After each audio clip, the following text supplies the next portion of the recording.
আসসালামু আলাইকুম everyone. Circuit Bangla একাডেমির পক্ষ থেকে সকলকে স্বাগতম। তো আমরা গত ভিডিওতে 36.6 নম্বর প্রবলেম নিয়ে আলোচনা করছি। তো এই ভিডিওতে আমরা জেনারেটরের অর্থাৎ ডিসি জেনারেটরের 36.7 নম্বর প্রবলেম নিয়ে আলোচনা করব। তো এই প্রবলেমগুলো মেনলি আমরা যে বই থেকে করাচ্ছি সেটা হচ্ছে a text books of electrical technology, যে বিএল থ্রেজার যে বইটা আছে, ঠিক আছে, ইন্ডিয়ান রাইটার। ওকে, তো এই বইটা মোটামুটি একটা বেসিক টাইপের বই। তো এই বইয়ের ম্যাথগুলো করলে আমাদের বেসিক সবগুলো ক্লিয়ার হয়ে যাবে। ওকে, আচ্ছা ফাইন। তো আমাদের চ্যানেলে অর্থাৎ প্লে লিস্টে ইতিমধ্যে অনেক ভিডিও আপলোড করা আছে। তো এই ভিডিওগুলো যদি বেসিক সহকারে আমরা প্রথম থেকে দেখি, তাহলে ডিসি জেনারেটরটা আমাদের কাছে অনেক সহজ হবে। আর তোমাদের কাছে একটা মেসেজ ছিল আমাদের, তোমরা যদি ভিডিওগুলো বেশি করে শেয়ার দিয়ে এবং স্ক্রিনশটটা কমেন্ট করো, তাহলে এর পুরো সলিউশন কপিটা, হ্যাঁ ঠিক আছে, এই ডিসি সার্কিটের পুরো সলিউশন কপিটা তাদেরকে পিডিএফ করে পাঠিয়ে দেওয়া হবে, ঠিক আছে। Okay. আচ্ছা দেখি আমাদের এই ম্যাথটা কি বলছে। For the following information is given. তো আমাদের এখানে একটা পাওয়ার দেওয়া আছে 300 কিলোওয়াট এবং ভোল্টেজ দেওয়া আছে 600, ঠিক আছে। এবং কোন টাইপের generator? Long shunt compound generator. আচ্ছা, তো শান্ট ফিল্ডের রেজিস্ট্যান্স দেওয়া আছে 75 ohm. Armature resistance including brush resistance, brush আর্মেচারের সাথে ইনক্লুডিং ব্রাশ রেজিস্ট্যান্সটাও দেওয়া আছে 0.03। আচ্ছা, কমিউটেটিং ফিল্ড উইন্ডিং রেজিস্ট্যান্স দেওয়া আছে, কমিউটেটিং ফিল্ড উইন্ডিং রেজিস্ট্যান্সও দেওয়া আছে, এবং সিরিজ ফিল্টার রেজিস্ট্যান্স দেওয়া আছে, ডাইভার্টার রেজিস্ট্যান্স, অনেকগুলো রেজিস্ট্যান্স দেওয়া আছে, ঠিক আছে। দেখুন, when the machine is delivering full load, যখন মেশিনটা ডেলিভারিং করতেছে ফুল লোডে, calculate the voltage power generated by the armature, ঠিক আছে, অনেক একটা ইম্পর্টেন্ট একটা ম্যাথ।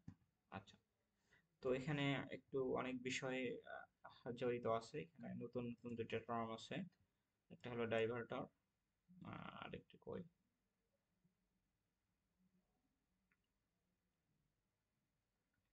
ডাইভার্টার, হ্যাঁ এই যে commutating, commutating field winding resistance, ঠিক আছে। তো ডাইভার্টার কি হয়, প্যারালালে যুক্ত হয় সিরিজ ফিল্ডের সাথে, আর কমিউটেটিং ফিল্ডটা সিরিজে যুক্ত হয় সিরিজ রেজিস্ট্যান্সের সাথে। এই বিষয়টা আমি কিন্তু বেসিকই বলেছি, ঠিক আছে। Okay fine. তো আমরা প্রথমে আগে অর্থাৎ জেনারেটর ম্যাথ করতে হলে প্রথমে আমাদের কি করতে হবে, আগে জেনারেটর অর্থাৎ যে জেনারেটর বলবে সেই জেনারেটর আমরা সার্কিট ডায়াগ্রামটা ড্র করবো, হ্যাঁ, তাহলে আমাদের সার্কিট থেকে ম্যাথগুলো করতে অনেকটা ইজি হবে। ওকে, তো আমি আগে জেনারেটরটা ড্র করি। তো এটা হলো ব্রাশ।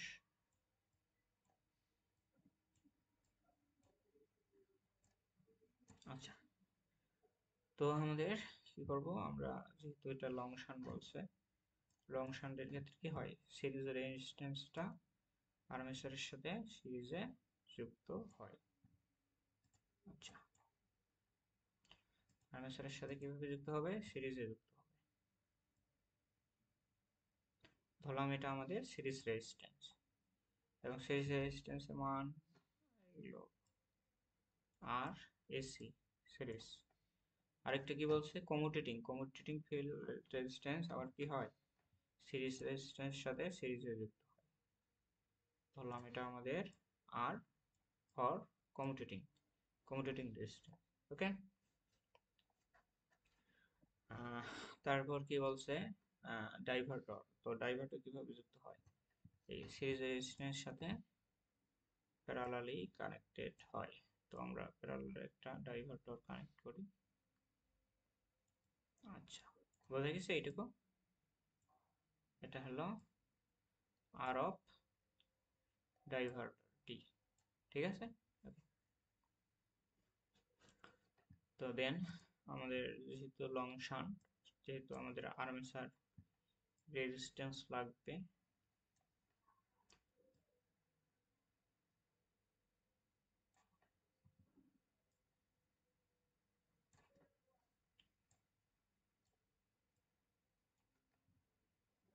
তো এটা আমাদের লোড, এটা হলো আমাদের আর্মেচার রেজিস্ট্যান্স, সরি আর্মেচার না, শান্ট রেজিস্ট্যান্স। তো এটা হলো লোড, ঠিক আছে। তো এখান থেকে আর্মেচার রেজিস্ট্যান্স আর, আর আমাদের এখানে যে ভোল্টেজটা ইন্ডিউস হবে সেটা হলো ইজি, ঠিক আছে, অর্থাৎ ইন্ডিউস ইএমএফ। আচ্ছা, সব ডাটাগুলো আগে বসাই দিই, ঠিক আছে। আচ্ছা, তো সবগুলো অর্থাৎ সিরিজ ফিল্ড রেজিস্ট্যান্স দেওয়া আছে। সিরিজ ফিল্ড রেজিস্ট্যান্স কত দেওয়া আছে? 0.012, 0.012।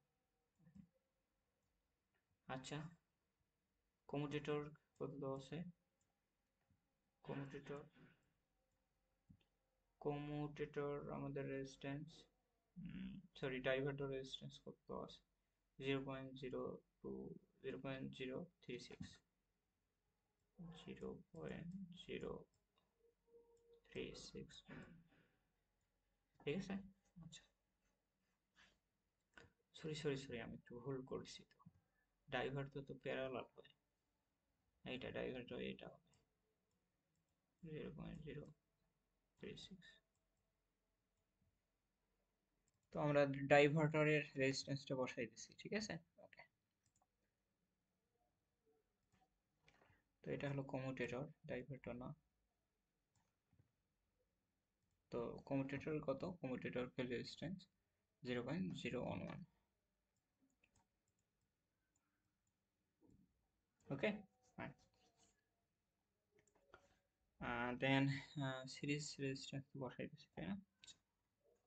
আচ্ছা, আর্মেচারের রেজিস্ট্যান্স কত?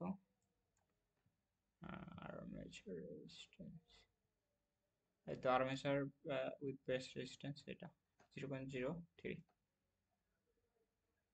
0.03 বুঝেছে। আচ্ছা, তো সবগুলো দেওয়া শেষ, আমাদের বসানো শেষ। এখান থেকে আমাদের যে কারেন্টটা প্রবাহিত হবে এদিকে, সেটা হলো আই কারেন্ট, অর্থাৎ আর্মেচার কারেন্ট। ওকে, আচ্ছা, তো এখানে আসার পর এই কারেন্টটা এখানে আসার পর দুইটা ব্রাঞ্চে ডিভাইড হয়ে যাবে। একটা লোড কারেন্ট এদিকে চলে যাবে, অ্যান্ড আরেকটা হচ্ছে আমাদের শান্ট কারেন্ট আইএসএস। তো আমাদের এখানে কি ভোল্টেজের মানটা দেওয়া আছে, ঠিক আছে, অর্থাৎ টার্মিনাল ভোল্টেজের মানটা, ভিটির মানটা 600 ভোল্ট, এটা দেওয়া আছে, ঠিক আছে। এখন তো আমাদের একটু পাওয়ার দেওয়া আছে, হ্যাঁ, আউটপুট পাওয়ার। তো এর মানটা কত দেওয়া আছে? 300 কিলোওয়াট, ঠিক আছে। তো আমাদের তো পাওয়ারের প্রয়োজন নেই, আমাদের কিসের প্রয়োজন? কারেন্টের প্রয়োজন, লোড কারেন্টের। অর্থাৎ আউটপুট পাওয়ার থেকে আমরা এখান থেকে আউটপুট পাওয়ার থেকে আমরা কি নির্ণয় করব? কারেন্টের মান নির্ণয় করব, ঠিক আছে। পাওয়ার পি ইকুয়াল টু আমরা জানি, যদি আউটপুট যেহেতু পাওয়ার, এটা ভিটি আইএল ইকুয়াল কত? গুণন, অর্থাৎ কিলোওয়াটকে ওয়ার্ডে নিলাম, ঠিক আছে। তো এখান থেকে আইএল এর মানটা আমরা বের করব, আইএল ইকুয়াল টু